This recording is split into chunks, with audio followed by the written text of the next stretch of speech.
Mga sisas, mga team, mga kla at kung ano pa man tawag nyo dyan. This is Jean again, feeling vlogger, coffee lover, solo traveler, /VA in the house. Yo, welcome to my YouTube channel. I'm back.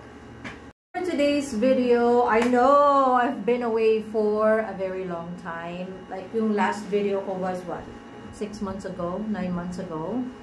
So I'm glad to be back. And what's special about this video is that yung i-share ko sa inyo dito would be exclusive for YouTube contents only. I don't really intend to share that to my other social media accounts. So yeah, please stay tuned. Our video for today is about how to start nails and eyelashes home studio. So dun sa mga nagdi-dream. I have been dreaming about this beauty studio. Pero baby steps tayo. Lalong-lalo na, wala man talaga tayong, lalong-lalo na kung yung budget mo is tight. And limited, right? Kung lang naman yung nag-strive para sa sarili mo, wala ka namang yamang nakukuha sa family mo, and wala ka ring network para mag-start ng malaki yung budget, then you can start your nails and eyelash studio sa bahay. In this video, I will show you guys ano ba yung mga basics na pwede mong bilhin. Kasi baka mamaya, parang takaw tingin ba? Parang lahat ng gusto mo makita about nails, mga nail supplies, eyelash supplies, bilhin mo. Pero actually, kung mag-i-start ka and you have limited budget, you have to be smart. Kung ano talaga yung dapat na meron ka as basics para makapag-start ka na ng ROI mo or return of investments. With one, training.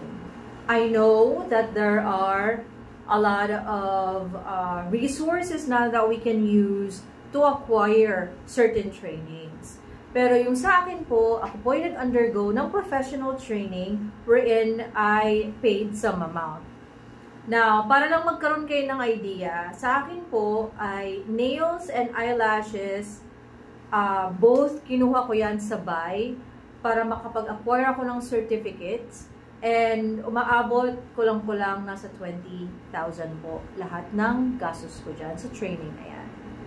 It's up to you if you want to start with the training, but I know there are a lot of eyelashes, nail techs, eyelash techs na talagang na-acquire nila yung kanilang skills by just watching YouTube channels and other resources. And I mean, that's fine if that's their preference. Pero sa akin po, I would be confident kapag professional training yung in-undergo ko. So, it's really up to you if you want to go that path. Second, so the home studio, of course, less na yung pag-pay mo ng commercial space because it's going to cost you a lot kapag nag-start ka sa commercial space. So, nag-start ako sa home studio, but mind you guys, yung home studio na tinatawag na to is talagang kinuha ko tong house na to for the sake of having the home studio. So, hindi po ito yung, kasi yung tinitirhan ko to ng matagal na, ano kaya ko i-convert ko yung isa dito sa ganito? Hindi po. So, kinuha ko talaga siya for the purpose of starting my home studio. And meron pa kasi akong isang business na nandito rin sa unit ko. So, it's a unit na marami mga rooms, and one of the rooms is ito nga, yung home studio. But anyway, sa other video natin yan. Third one is of course yung mga tools na. Now, I'm gonna show you guys yung mga basic tools and supplies na binili ko for the studio. And i-share ko na din sa inyo alin ba doon yung mga most commonly used na mga items. Kasi again, sometimes kasi kapag dream mo talaga yung isang bagay, minsan kahit hindi talaga siya kailangan, parang gusto mo na rin siyang bilhin, parang part of your collection na rin, ganon. Okay, so this one, the table, the nails table. Meron ako dito ito yung pang cure, yan. And then, yan, mga pamunas na ganyan. And then, ito yung half moon. Pero kasi ito yung half moon, pero the mini version, there's a half moon talaga na mas malaki pa dyan. And then, this one, yung lighting. Itong lighting na to, may magnifying feature yan. Magagamit mo yan kapag ka nagne-nail art ka or masyadong maliit yung mga stones na gamit mo for the nail art. And of course, for eyelashes din, pwede din yan. And then, itong isa pang lighting. And then, lighting sa, ayan, yung parang sa head naman yan na lighting. And then, kailangan mo ng, oops, maliit na mirror and everything. And then, pakita ko na din yung ano, upuan. Ayan, yung upuan na nabili ko. Of course, itong lash bed na to, well, it's called massage bed actually. So, multi-purpose siya. Pwede siya na for massage bed. And then, pwede rin siya for eyelashes. So, ito, lahat ng mga pinakita ko sa inyo so far, well, actually, lahat ng mga nabili ko is sa TikTok shop. So, if you want, I can comment nyo lang kapag gusto nyo malaman yung mga links nito. And then later on, at the end of the video, sabihin ko sa inyo kung magkano lahat yung total ng panimula.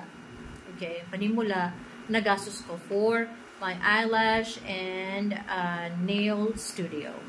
Of course, kailangan din na meron kang mga eyelashes. Ako, marami akong gamit ng mga tipo ng mga eyelashes. Depende, of course, kung ano yung kalagayan ng eyelashes ni client. Ganyan. And then, meron din kasi ako for lamination.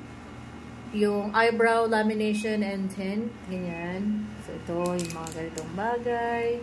Ganyan. Sorry. Kakagalaw ko lang kasi ng mga things, ano. Ayan. So, parang nabigla ko na-realize, sige na nga, mag-video tayo. Ganyan. Anyway, ayan. So, ayan yung mga ganito. And then, sa nails, yung mga ganito. Tweezers, mga, yung mga pushers, ganyan. And then, ano to? Nail. Forgot already. And then, meron tayong mga ganito. Pang nail art, mga stickers, and then yung mga ganito. Ito nga pala, ginagamit ko lang to sa pag-practice ko. So, I also have like different sets for paggagamitin ko na sa client. And then, ito yung mga pre-made na nails. Saves you time. Though, it's much expensive compared doon sa mga nabibili mo na 500 pieces na ikaw pa yung mag-shape. So, yeah. So, meron na akong ganyan. It's because it helps a lot. And then, meron ako nito. Ito naman yung parang UV, panglinis ng mga tools mo. And I have, of course, hindi kayo mawawalan dapat ng nail polish. Sa nail polish, honestly, pag nag-start po kayo, marami kasing mga talagang mamahalin na mga nail polish. These are like 7 ml. So, ang gusto ko rin sa kanya is may maliit na version ito. Kaya din talaga ito yung binili ko na brand.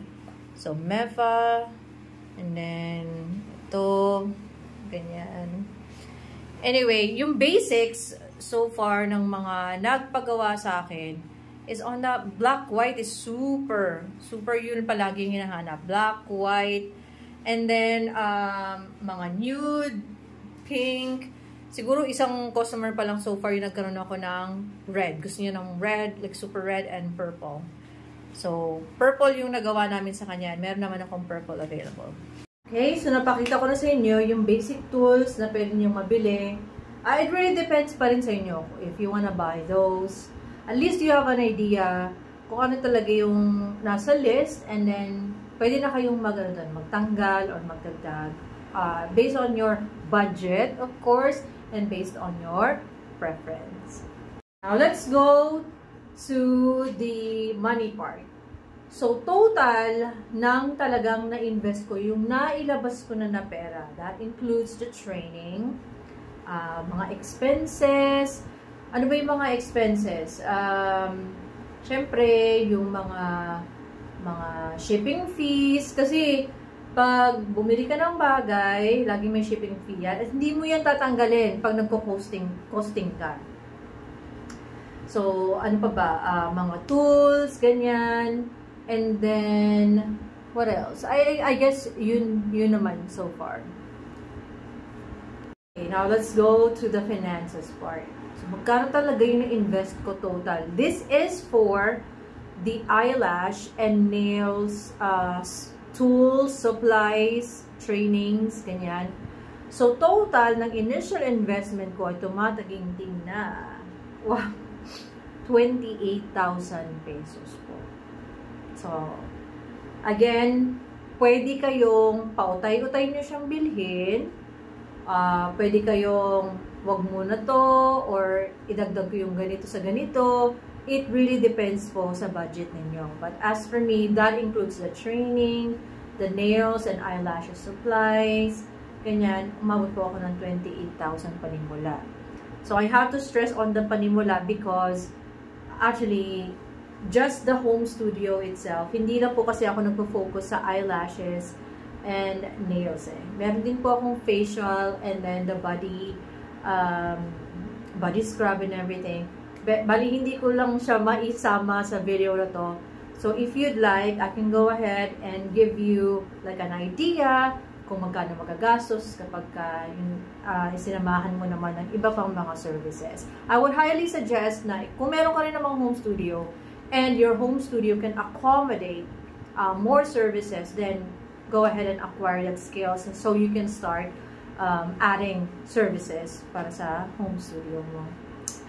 So, I hope nagkaroon kayo ng idea. And again, thank you for those who supported me. And doon sa magsusupport pa, please don't forget to like, comment, and subscribe to my YouTube channel. And I'll see you on the next video. Ciao!